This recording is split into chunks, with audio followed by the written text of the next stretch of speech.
Hello and welcome to another episode of the CG Garage. This is episode number 317, featuring Albena Ivanova, Director of Enterprise Customers at Chaos, also known as Benny, and also known as my new boss, who is amazing. I absolutely adore Albena. Kristen, what did you think of the podcast? I mean, you've known her for a few years, but tell me what your thoughts are. Well, Albena is amazing. She is like just a rock star at her job, and I don't think I knew kind of her background before. So business, and I didn't know about the film. So that was cool. I mean, it gives her just so much to bring to the job that she's in now. And you guys talk about this in the podcast. She's literally up at all hours, even with the 10-hour time difference. I'll be working midday and she's chatting me. I'm like, isn't it like 2 a.m.? She's like, yes, but I had to call the client, or, we're working on a project together. She's who you want to be working for you and dealing with your customers. She's just amazing. Yeah, so, she's extremely responsive. She's really great. She's also, what I really like also about her is she has a really great ability to think big picture. Like she has a really great big picture mindset about things, and those are wonderful traits for her to have. And so I'm very, very pleased to be part of that group now. This is sort of one of the things that happened earlier this year is I ended up joining her group, the Key Accounts group, and it's been a really great to be part of that and to have her there, because there's some really great ideas that she has. And I kind of wanted to share that with all of you guys to sort of see, who is sort of the force behind some of the great ideas that are coming out of labs, and she's part of it now. So it's really wonderful to have her part of that group. Really happy to have Albena on the podcast. I know she'll be on again. I'm sure she will be on again. But she's a really great person, and super happy to be part of that. Okay, we have a couple of things going on. What are some of the news that's happening? All right, so you can find these out at chaosgroup.com. Last week, we announced Chaos Cosmos and V-Ray 5 for Revit, and we have V-Ray 5 for Rhino, and then V-Ray 5 3ds Max 1 update and SketchUp update as well. Perfect. Yeah. You're right. We did, as you guys may remember, we had a big keynote. Was it last week or? Yeah, I guess it was last week. Yeah, I know. I guess it was 2 weeks. But it was a big keynote that we had, and it was really exciting to sort of put out there. We rebranded the entire company, which is also really exciting. And so we have a new brand now. We're no longer really Chaos Group. We're known as Chaos, although Chaos Group still works, obviously, as everything's going. So slowly that will be happening. But it's really cool to have that. And Cosmos is obviously our big new product that we announced, which is basically our asset store. And it's available and it's for free right now. So go check it out. And you'll be able to check it out in V-Ray for Revit and V-Ray for Rhino and V-Ray for SketchUp. And so V-Ray 5 for all three of those products is out. And we also have an update for V-Ray for Max, and it's also available in Max as well. So check out Cosmos and how it's part of those products and how that works. It's really exciting to see that. And V-Ray 5 is also been updated for Revit and Rhino and SketchUp to include Vision, which is our rasterized version of V-Ray that runs inside of there. So it's pretty interesting. So real-time V-Ray in the viewport. Really exciting stuff. Lots of things going on at Chaos Group, and very excited to see that. Or I should say Chaos. Shouldn't be saying Chaos Group anymore. It's been 20 years that I've been saying Chaos Group, so we'll get used to that. Anyway, it's been really great. Lots of cool stuff. Remember, all of that information can be seen at chaosgroup.com. Now, if people want to know more about the podcast, where can they go? You can go to facebook.com/CG Garage Podcast or chaosgroup.com/CG Garage.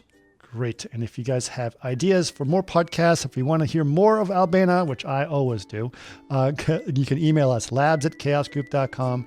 I'd love to hear from you there. Remember, we also would always love suggestions or any kind of reviews that you guys can give us. Go to Apple Podcasts for that. We're also on Spotify. We're on all the platforms for podcasting and video forms as well. So just go to Chaos TV. We're available there for our these video podcasts, as well as our Facebook page, which Kristen mentioned earlier is facebook.com/CG Garage Podcast. All right. I think that's all of it. All right. Are you guys ready for this? All right. Welcome, Albena Ivanova, Director of Enterprise Customers at Chaos. Welcome to another CG garage where the Chaos Group talks. You'll know it's over when the last bucket drops. We're gonna fire off rays in high dynamic range. We know that ambient occlusion is passe. Global illumination won't lead you astray.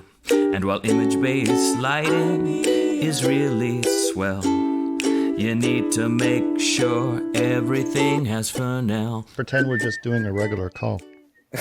You don't want me to do that. That's going to be great. That's going to be very bad on my side. No. Albena, we always have good talks. No, Always I have mean, good chats. you know that I don't choose my words when I'm talking to you, so. I don't want you to choose your words. Exactly. Then it makes for a fake podcast. So it'll be good. And that's actually some of the things, I've known you for a number of years, and that's one of the things I've always liked about you is you never choose your words. You tell me exactly what's on your mind. And that's what's going to make this for a really good podcast is because you're going to tell me exactly what the hell's going on. And we have a great time talking that way. So also, you also keep a positive attitude about everything, which is also a good combination of not choosing your words and staying positive. He had a bit of a down moment last night, to be very fair, but I think I'm going to get over it. Well, these are hard times, so don't worry about it. Yeah. These are hard times. We've already started recording, right? Of course, you're going to say that. Yeah, of course. I'm sure. So we're good. So listen, this is the thing that I've always thought was really fun about doing this podcast that I didn't know I was going to get into is that I've had a lot of people on this podcast who I've known for years. Some people I've known for like almost 20 years. And then when I have them on the podcast, I ask them questions and I learn all these things I didn't realize about them in their past. And so that's what's really fun about it. And so I think what would be great is if you finally sort of tell me some of your origin stories, because I know you've got some interesting stuff. You've actually, while you are obviously, pretty important person at Chaos Group and the things you do, but you have an origin story that involves the film industry and being on set and other things. So what got you to where you are now? Where does it start? It's a very crazy thing. I am probably crazy, but I've always had passion for movies. So that's something I have since I was like at a very young age. However, my parents always imagined I would study business, I would become a business person and all that, which was definitely not what I thought of myself. So when I was about to graduate high school, I went to my dad. He had invested all this money in educating me, sending me to boarding school at 15 and all that. So I said, Dad, I've actually applied to film directing at the local university, and I don't plan on actually applying to anything else. That's all I want to do. So right. I imagine it was a shocker, but they actually accepted me. And so I started studying film directing for a couple of years. Yep. Then I realized Bulgaria is definitely not the place where you want to do that.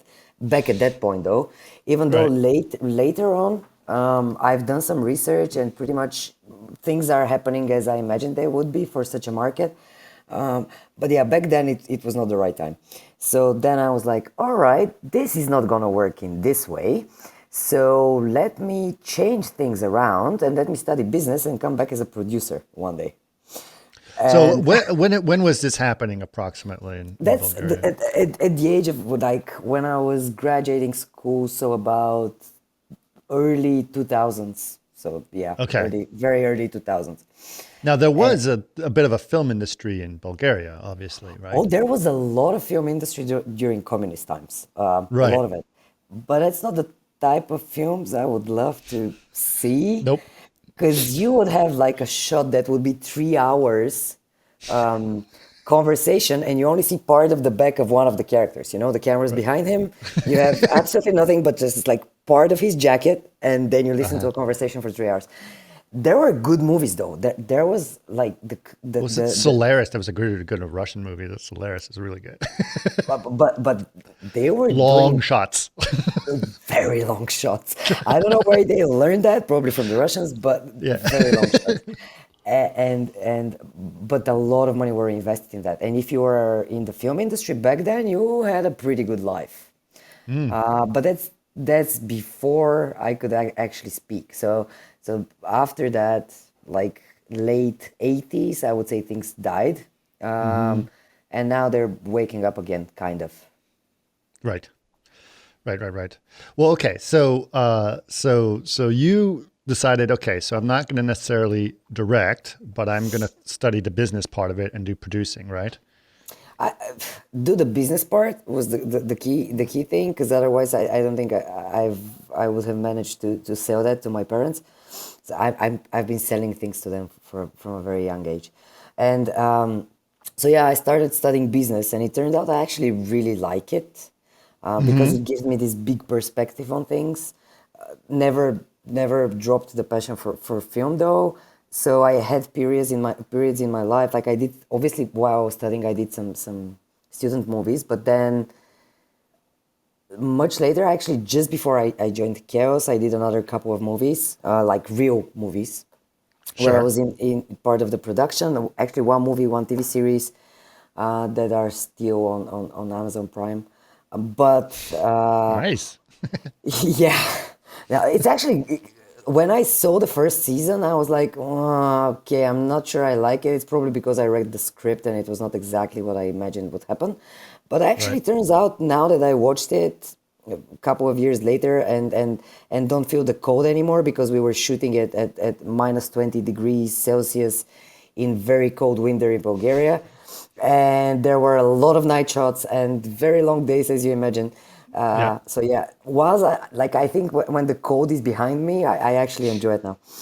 Yeah. Anyway, yeah. So I do it as a kind of keeping my finger on the pulse of the industry, but not really as a job. I think I'm not that good at that, really. I don't know. I could see you definitely being a fantastic producer, for sure. I mean, based on your, yeah. Someday. Yeah, absolutely. I mean, you can be, listen, I live in Los Angeles. People are always shooting something while still doing something else. So you're always like, I work at a Pilates studio, but I'm also an actor and a producer and a writer and a director. yeah. Well, you're all of those things. Yeah, I get it. I will tell you a secret. I'm actually working on a script. One day I might sell it. We'll see. But again, that's something.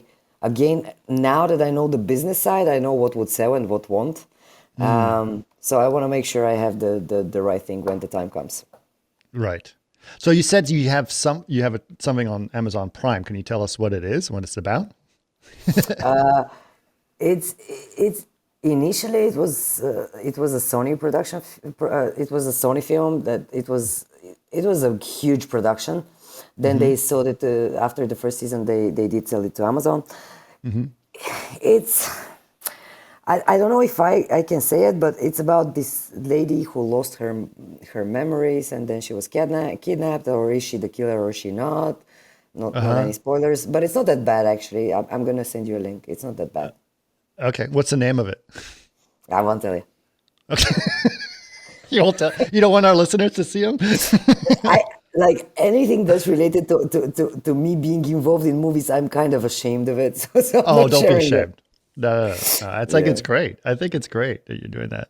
All right. So obviously you said you have an understanding of the business side of things, and you kind of liked it, something you never really thought you would be into, which I totally get, by the way. When we did that V-Ray IRL short, suddenly I got thrust into the position of being a producer, and I had no idea what it meant to be a producer. But then I realized, like, hey, this is kind of fun. Like, trying to figure out how to get something done. It's like, the director can do their thing. It's like, all right, well, we got to find a location. All right, let's figure that out, So being a producer is a lot more fun than you think it is. And it was great. I think so as well. And it's come to think about it, the job that we do every day, like for example, the job I do every day is kind of also producing, but a Yeah. different thing. Yeah. You're finding all the pieces, you're putting them all together, and you're executing something, and it's just exactly the same idea. Yeah, absolutely right. Absolutely right. So that brings us to how you got to do what you're doing now. How did you get into Chaos Group? How did that happen? I was very, very close to actually doing something that would not have been me. But all the business education and everything I did, at the time I got to Chaos, I already had quite a lot of years of experience in being a sales and also managing a very small team, but being a salesperson. And I had my education I've lived abroad. I really loved England, so I used to live in London for about 3 years, and was about to move back there. The company I was working for got acquired. Okay.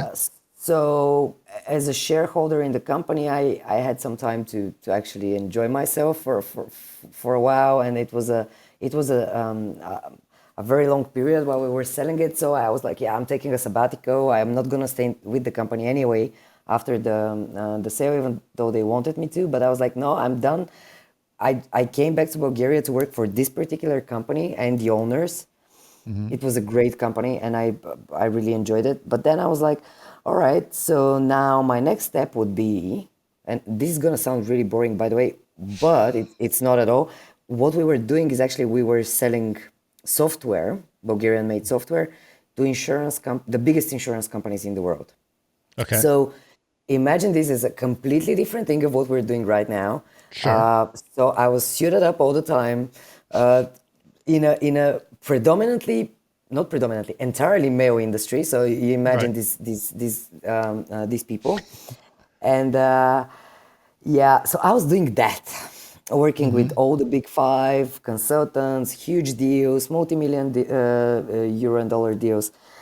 And then at some point I was like, yeah, is that really me? And I was actually I had an offer from again a very big corporation, one of the big five, to move to London. And the money was good, everything was good. Still I had a doubt. And a friend of mine was like, have you heard of Chaos? Of Chaos Group. They're also a Bulgarian company. They're amazing, and it's a Bulgarian IP, and I think you would like them. So I looked into Chaos, and I had back then I had 4 offers on the table, and I went to the office to have my interview with Chaos, and I came back home and I was like, yeah, that's gonna be a very difficult choice. And my family Very members different were company like, too. very different. Nothing to do with all the other things. Imagine me. I went to the Chaos office suited up, and everyone was laughing at me later. But Yeah. my family was like, yeah, actually, we know you have already made your decision even before I knew it. I just knew it the moment I stepped foot into the Chaos office, and I met the people and I met my managers. I was like, yeah, that's it. This is what I want to do. And obviously, it was related to the passion I have for visualization and everything that is like art, and yet combined with IT. It was the right thing for me. Right. And it's a creative. I mean, it's a creative group in the sense that it's an industry that serves creatives, right? Exactly. Yeah. So what's interesting, now you were the first person that started the key accounts group. Is that what you started it, right? Okay. Actually, somebody started it before me, but I took it like few months down the road. So it was Right. pretty much absolutely new. Okay. So let's explain to people, because I'm actually, this is a big, okay, just so people understand. I used to be, part of Labs was actually associated with Chaos Group, and I was actually part of, I work very closely with Vlado, as a lot of people know, and I do a lot of R&D. So anything that's new coming out, I hear it directly from Vlado, which is a great resource. But most of what I've been doing has actually been related towards the marketing group for a long time, for many years. And so that's been pretty good, but it's not necessarily the right thing. So just so people understand, the key accounts group, which Albena's going to talk about, I'm actually part of that now. So that Albena is technically my boss, which is awesome. And she's going to do that. So let's explain to people what the key accounts group is and how it works. And then we'll sort of get people a better understanding of how our dynamic has been so awesome in the last few months. Yeah, I don't like the word boss. The word boss, we're I love partners it. in crime. I love it. I love having you as a boss. Yeah, it's so the key account management team was started about 3 years ago, and when I took over, it was still a couple of people with a very good idea, but also still something difficult to kick off, as chaos was very often managed our relationships with customers, even though with the big ones, they often had direct communication to us. Many of them didn't. And that was managed through our partners. And our goal with the key account management team was never to go and sell to the big ones directly. It was actually the last thing on our agenda.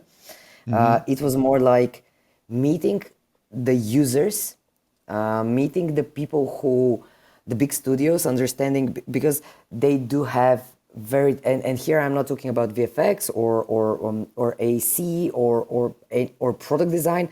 We were looking at the bigger picture. So companies that have very specific needs, and we know we could help them. So the idea of the key account management team was to actually select a group of such companies and start working very closely with them. Not in a sales manner, in a manner of product management, development, anything, support, anything they would need, or have needed in the past or would need in the future. So the idea was to actually open a line of communication with us all the time, so that these guys know they have their own person who's dedicated to them. And even if they call this person in the middle of the night, this person is going to make sure that it doesn't matter whom they need from within Chaos, as Chaos is growing, obviously. So it's not like 5 people you can call directly. They make sure that you get connected to the right person who would resolve your problem as fast as possible. That was the goal.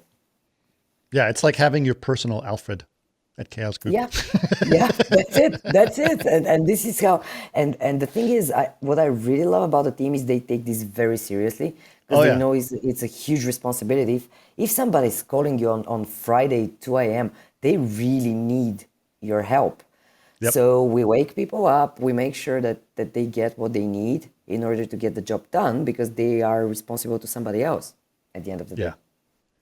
Yeah, I remember, this was before key accounts was around, but I remember this, and I think this was a long time ago, so I think the statute of limitations is passed on this.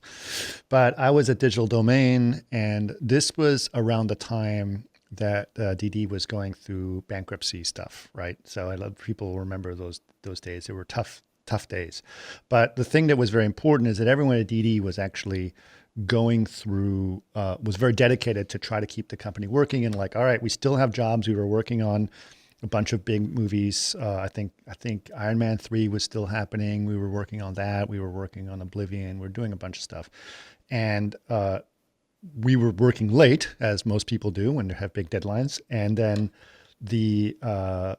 suddenly our licenses expired. All of our V-Ray licenses for the entire company. And we have thousands of frames on the farm that need to get done overnight, and no license. And I was like, oh, what do we do? And everyone's freaking out. And I was the only person, that sort of knew Chaos Group, but I was just a lighting supervisor, quote unquote, right? And so I was like, what happened? And I called because we had render watchers at DD, and they're like, and these are overnight render watchers. They're great, but it's generally a junior position. You have to stay there overnight and just manage the farm. And if something happens, So you have this person that's out of school and it's like, no licenses. I don't know what to do. And I just said, hold on, call Bulgaria. I called the reception. I was like, hi, it's Chris Nichols from Digital Domain. Can I speak to Peter Mitev, please? I imagine all the chaos that And I was like, created within who the is company. that? I was like, he's the CEO of the company. I says, yes, I know. He's a friend of mine. Tell him it's an urgent call from Chris Nichols at Digital Domain. We But had you licenses see, back up in 5 minutes. exactly, exactly. And but you see, the key account management's role also includes the thing that if you, DD, are my key account, Yeah. I would make sure you would never run into such a situation in No, the no, first that place. would, and again, this is before key accounts, but it was like, listen, Yes. if there's a something, you can call, or do something. Yeah, for sure. The th- but that's For that's sure. exactly Well, it because yeah. you're thinking about the production, right? You want to get your job done and all that. So the key Yep. account manager has to make sure that you don't forget your licenses are expiring, or if they tell you they are expiring in a couple of days and you do not Hmm. respond because you're too busy, they would make sure they would extend them so that you don't end up without licenses Right, throughout right, a right. crazy Especially because it rampant always time. happens at 5 o'clock on a Friday. It it always does. Yeah. Always. We know that from experience. Hmm. Yep.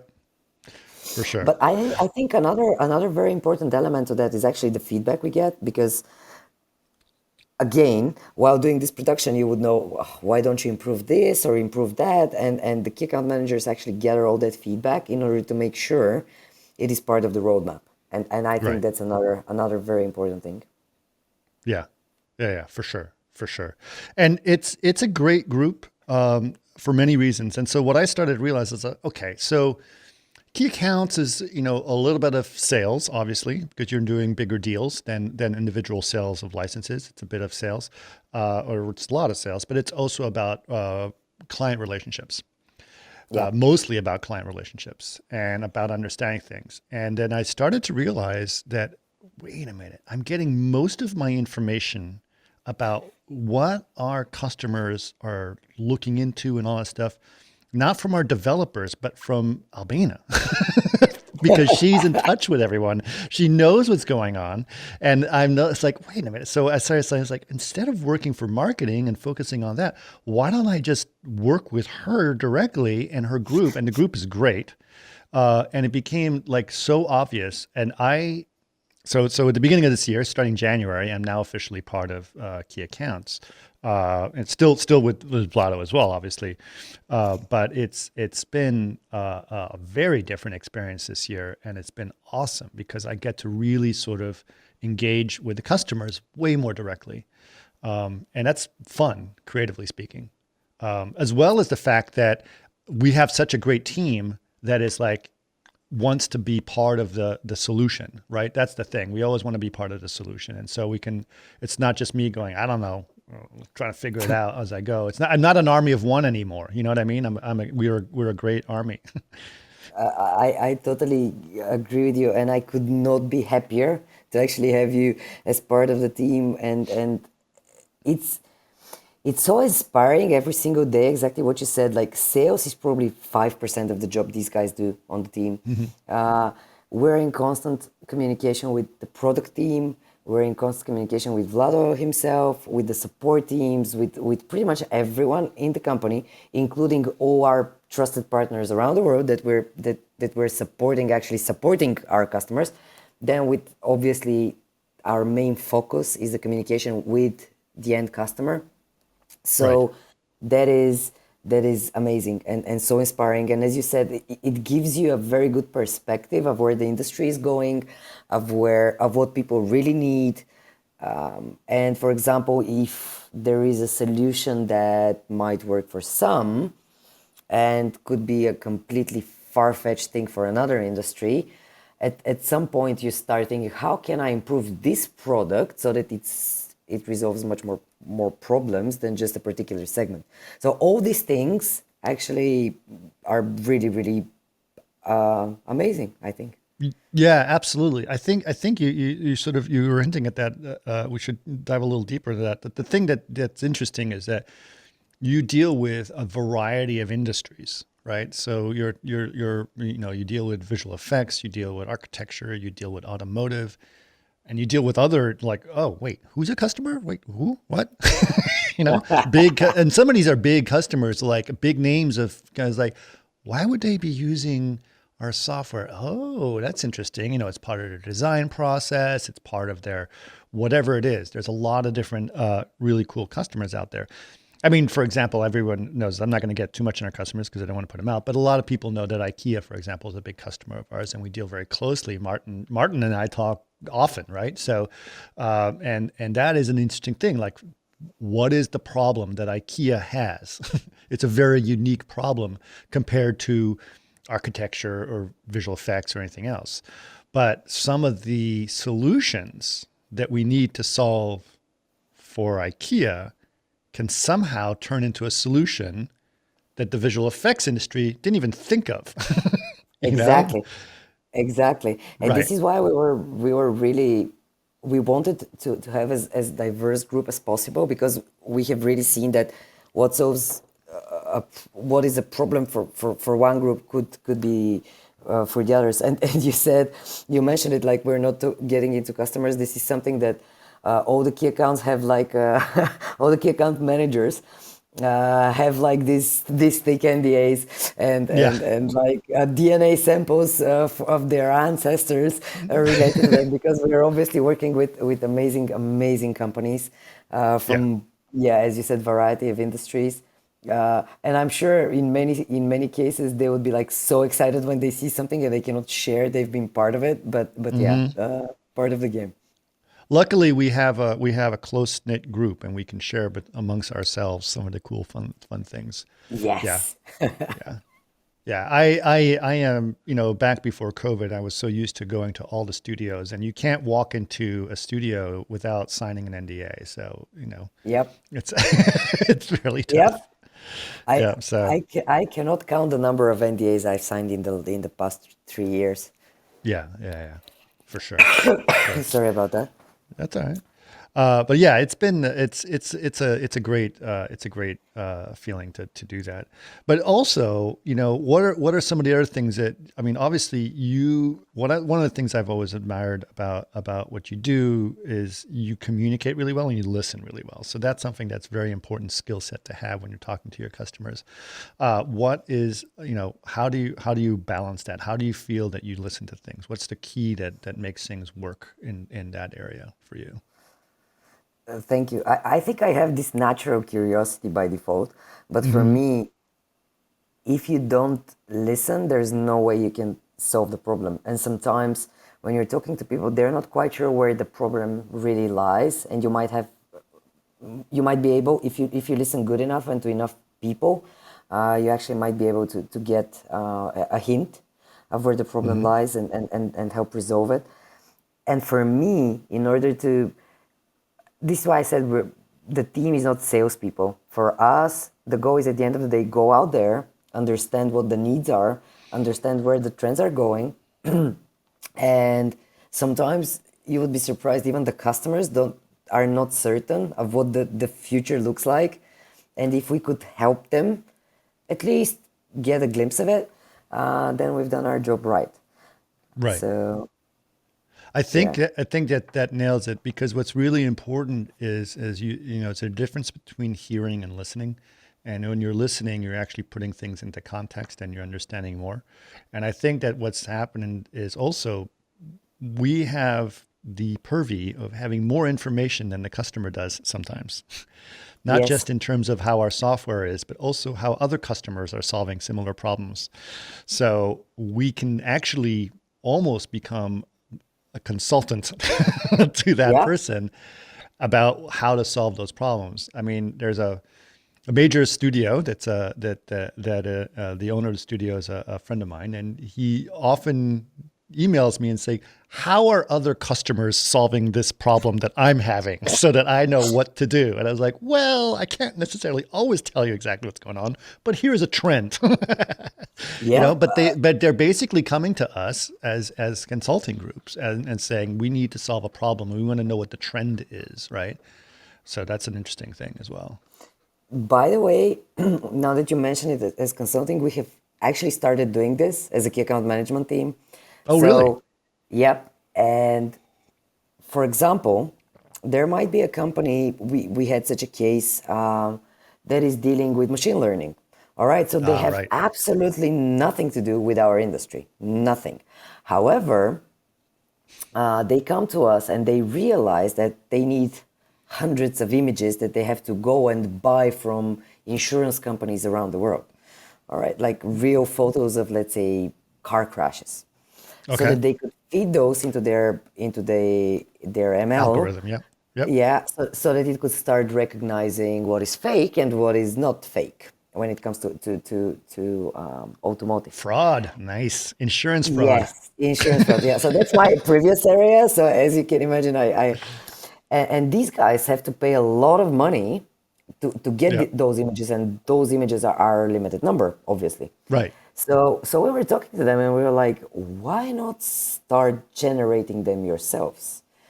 Right. Absolutely photorealistic from every single angle you could imagine, Yep. and different environments and all that. So it actually worked, and you see, even industries that have nothing to do with us, but at least on at the beginning, it looks like it, could start benefit from that. And I think this is gonna get stronger because we have this vision of like the main segments and businesses, but I think other people are getting into CG more and realizing Yes. the value it could bring to the table. That's really true, and that's something that I think is very interesting because obviously, machine learning. There's a huge correlation between machine learning and computer vision, where you have to recognize things, right? So if you need car driving, for example, this is well known. There are people who make car driving simulations that are used to teach self-driving cars, and it's much better to teach a car how to avoid an accident with the potential accident instead of actually having an accident, right? So you Yes. you learn from it from a simulation rather than an actual car accident, which is a good thing to do. But the same is true for augmented reality. We're seeing a trend in this area where augmented reality wants to be able to learn from, with augmented reality, you need to learn, okay, that's a table, that's a chair, that's a thing, that's a surface that I can put things on or not put things on or whatever the trend may be, and understand that area as well. And so machine learning, instead of taking it to hundreds of places, you can feed it thousands and thousands of synthetic images to learn from. And that's a trend that we're seeing as well. And so we're seeing people using V-Ray and things that are like, oh yeah, that's interesting.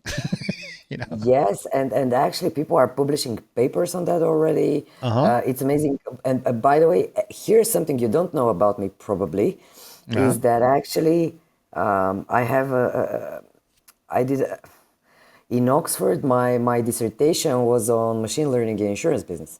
So Really? yes, so I told you I'm crazy. I Wow. do a lot of things. I have a lot of passions. However, so for me, that's extremely interesting because um, exactly as you said, you can generate much more than you could get from reality.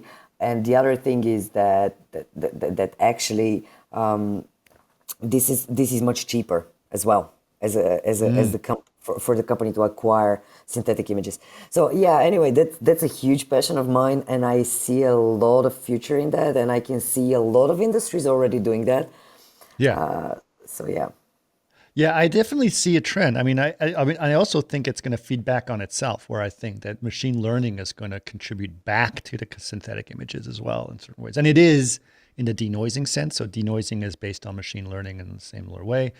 But I also think that it's going to be, it's going to, in general, people are going to say, build me this. And then they'll like, well, based on everything I know, here's that, you know? Yeah, yeah.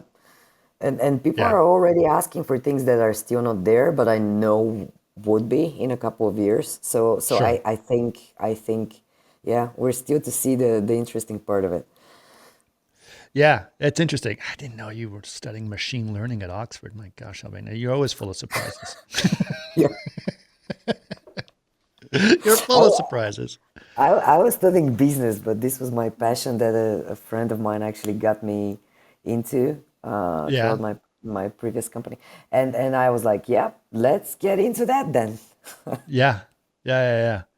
Well, I mean, you said you sort of got into business. Do you feel you got into business because you felt obligated to do it? And he's like, I should do this because this is kind of what my parents told me to do. Or did you get into it because you like, we'll see what I can do with this? I was like, yeah, I want to become a producer. Let's see the business side of it. And then when I actually got into it, I did not expect I'm gonna like it so much. Well, what did you Like like about it?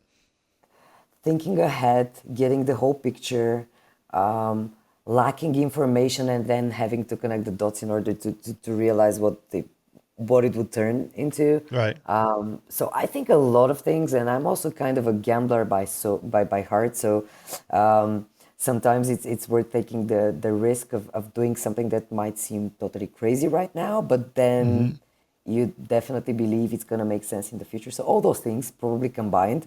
Right. And I think most of all, really most of all, and this is why I got into sales. Like for me, sales was like, who are those crazy guys who are like Yeah. trying to sell me something and they're so like I didn't like sales. I never liked sales people that are salesy and pitchy.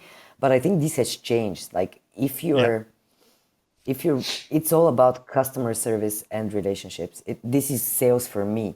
And Right. I've always thought there's a different way to deliver this. And for me, even if you're selling tomatoes on the market, like I'm giving this example, but like the guy who's selling me my tomatoes on the market, he's like, yeah, I'm gonna give you the special tomato because you're a loyal customer and all that. And it's about building a relationship and about making sure that this is a comparison I'm often doing. And when we were building the team, I told the guys, this is the difference between a Tinder date and a marriage, you know. And I look at this as like a marriage, and there's nothing bad with Tinder dates. Don't get me wrong, No, it's a good analogy. I like it. Yeah. Yep. but yeah, But you're looking for the marriage. you're in it for the long haul. Yeah.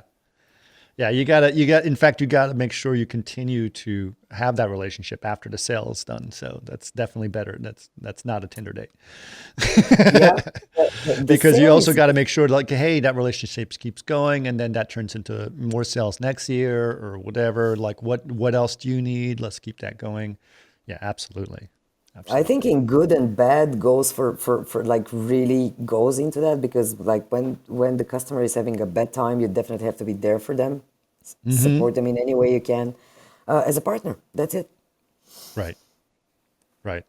Well, what are some of the, do you have any like, how long you been at Casco? 3 years now, you said? 3 years, right? A bit more than 3 years, A yeah. little more over 3 years.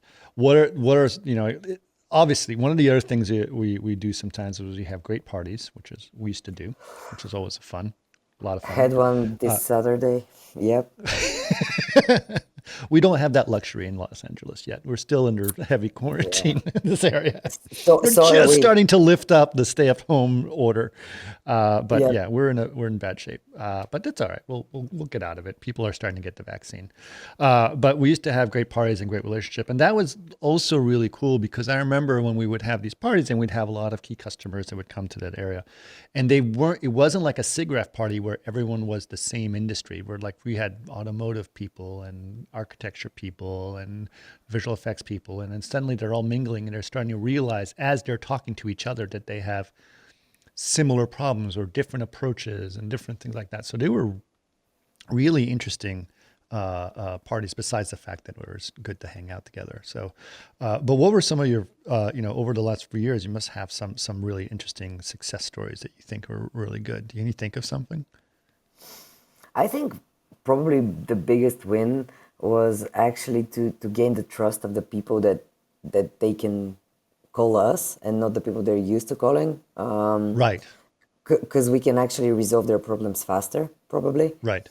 Then another thing for me was, yeah, as you said, the parties, and that i- in 2019 for the first time we kicked off this VIP parties. Yeah, teaser. Yeah, I remember But those. Yeah. but yeah, that was a big thing, and we had huge plans for 2020. Unfortunately, due to COVID, they didn't happen. Yep. But I definitely think we should continue doing those. Yeah. Because apart from the party side, I think people, as you mentioned, got to talk to each other. And Yeah. when you're in such a closed, selected circle, and you have the privacy and all, you could really exchange ideas. And I think that's a highlight for me as well, because I can Right. see people helping each other, and we're helping them help each other. Yeah. Obviously, every time we get to go against a very complex case is very exciting for me, Yeah. because then we have a mystery to solve, or something to add as value. So yeah, all those kind of things. Obviously, highlights are like getting calls at 3 a.m., 4 a.m. On Christmas Day, on Easter Day, and the Yeah. crazy The hours thing is, people you work. answer those calls though. You do answer. Yeah. Of course I do. Yeah. We Uh-huh. talked about marriage. If your partner calls you on Easter, they really need you. Yeah, yeah, yeah. For sure. For sure. I should note that. Okay, I'm going to tell a story about that party we had in 2019 was actually at Dodger Stadium, right? So we were Oh at my God. Dodger Stadium. There's several things that are interesting about the story. One is we had a fantastically well planned. Our good friend Kristen, people know Kristen from the podcast because she helps organize it and everything, but she also organized a lot of the great stuff that was happening at that party, which happened. We had a great suite on Dodger Stadium. We invited a bunch of people. The number one problem I had was teaching Bulgarians the rules of Baseball. baseball, which I started to realize how insane this game is when you try to actually explain to someone who has no idea. It's like, this is a really silly game. This is really silly. And it's so hard to explain the rules. And they're like, what? And then when they actually saw it happening, I remember Alex Yellow was like, oh, this is why this is exciting, why this person is here on this. Like, okay, yes, and this has happened. The other thing that was funny is that I had to explain to them about, the game is not over until someone has a bigger number than the other number. And if it's tied, it just keeps going and going and going and going. That ended up being a record game. Yes. Normally it's 9 innings to finish a game. It went to 20 innings to like 2 o'clock in the morning before they actually finished the game. And it was a record of the longest game ever played in Dodger Stadium. So it was quite a party. That's what I thought as well. And I was like, we're doing this for the first time. We're doing baseball for the first time, and we got the record game. So Yeah. that was like the chaos gods were with us. Yeah. Yeah. And talking about the rules, by the way, I was getting prepared for it, because baseball is not very popular in Bulgaria. Well, of course And not. and so I think I the was only like, communist country or ex-communist country that used to like baseball was Cuba. Cuba loves baseball. but that's still very close by, you Yeah, know. it is. It is. Yeah.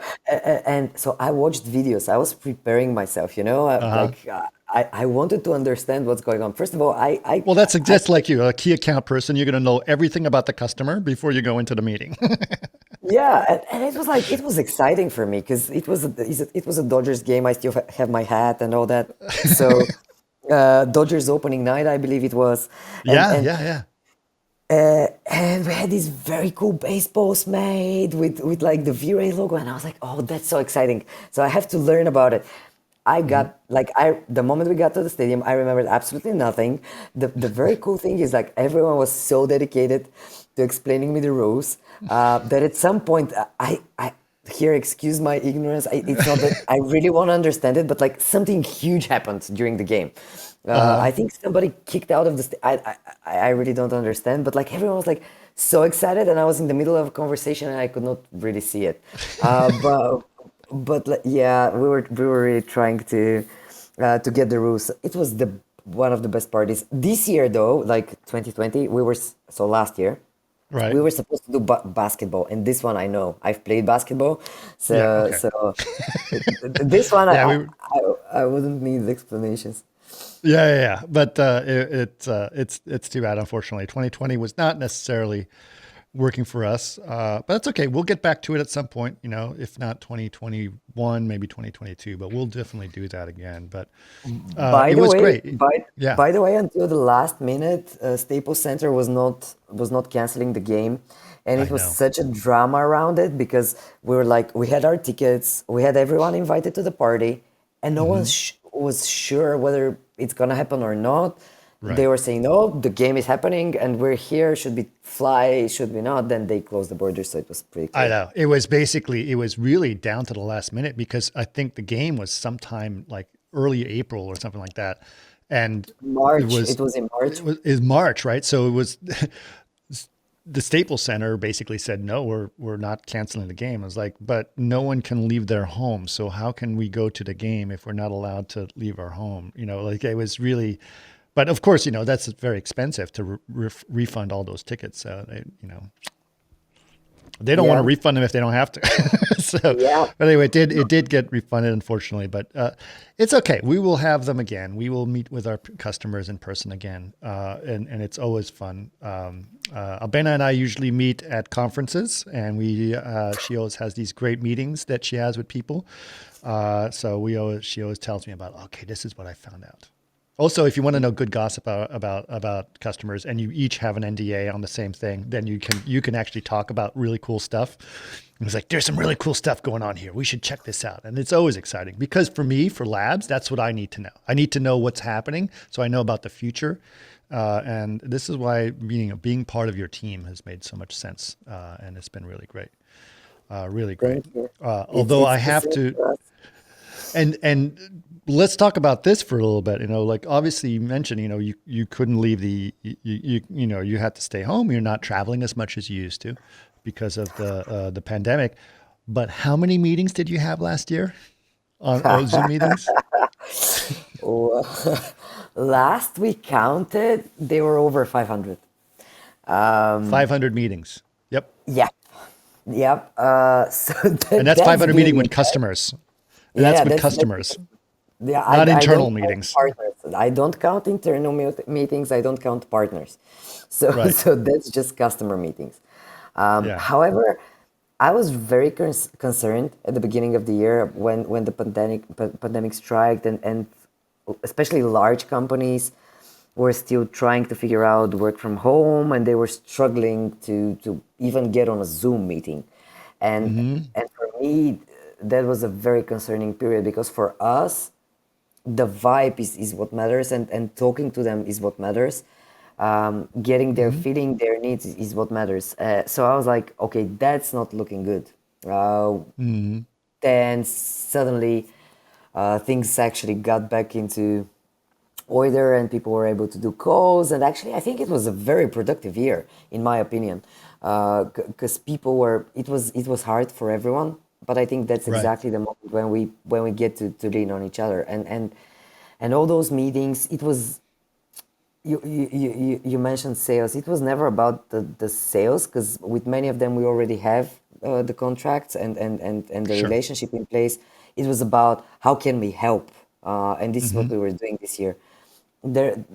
Last year for the Christmas party, I was thinking about getting a LA Fire Department T-shirts for the team, because this is pretty much every time there is a fire, we have to be there and we have to make sure people are safe, and that's what we did. So a lot of calls, many of them exciting ones. I have a 2-year-old baby, and without mentioning any names, people doing very good. Cool cartoons or like kids movies. Like once I had the baby on the call, and I was like, yeah, one day you're not gonna know how lucky you are to be on a call with these guys at 9 p.m. So this kind of things, it has been you get to know people's families because people are passing like on the background, and you can see someone cooking dinner. I think we actually got us closer. Yeah, it's true. It's true. And you've also are amazing because you're always up. Like I know we're 10-hour difference between you and I, and somehow you still manage to be able to chat with you way late in your day. So it's amazing that you do that. So you have to really dedicate yourself to time zones as well, which is always a challenge. But another thing that's obviously, because you don't have to travel there and you don't have to actually walk to the meeting, et cetera, which is preferable, but you can have a meeting like that, right? Immediately. Yes. So that is really cool. And I think that one thing that's happened during the pandemic is that we've learned how easy that is. And hopefully it doesn't make us lazy, and we still have the opportunity to see each other in person. But we also learned how easy it is to just get on the phone or get on a Zoom or get on whatever and just like, hey, let's talk this out. What you need right now, and I can be there. I can be there in 5 minutes as opposed to in a week when I have to fly out to go see you in Germany or whatever. So I think that is a really nice thing that, I mean, I'm always trying to find the benefits of the of these horrible situations. I agree with you. Something that would have taken months to arrange it before Right. would be actually a matter of 5 minutes. Yeah, let's meet. That's it. Right. We're hoping to go. And it doesn't matter where you are, whether you're in Asia or in the US, and we're here in Europe. So all of that definitely. However, even though it's working, I admit I really miss the personal contact, and just even this conversation, sitting next to you and having a beer together or a drink together, that's a Yeah. completely different story. It is. It is. And it sucks. I was just talking about it with my friend Rory. I said, I don't think I've shaken someone's hand in a year. That's true though, because everyone's I saying don't know if I'm like, going to remember how to shake someone's hand. Like, it's like it's because in my families, I don't shake their hand. I give them a hug or whatever. But that's the only, those are the only people I've had physical contact with in a year. And then suddenly it's like, I don't know if I can shake someone's hand. Giving someone a hug that is not part of my immediate family is going to be strange. Like, it's going to be very different for us to interact in person. So we'll see. I'm gonna tell you a story. You know that the team got together this Saturday, Yeah, and I heard. I have to say, half of them have already been through the virus like recently, Wow. so they are safe for us to Okay. hug. Yeah. Then the other guys actually got tested They the got day the before. vaccine the old way. Yes, kind of. So the other people actually got tested just the day before, because we do regular tests in the company, and Yes. then That's actually really interesting. We actually have people in our office that are doing testing for people that are coming into the office. Right. Yep. yes, people like teams on site that test people, which is Hmm. extremely convenient, and I really love the guys for arranging that.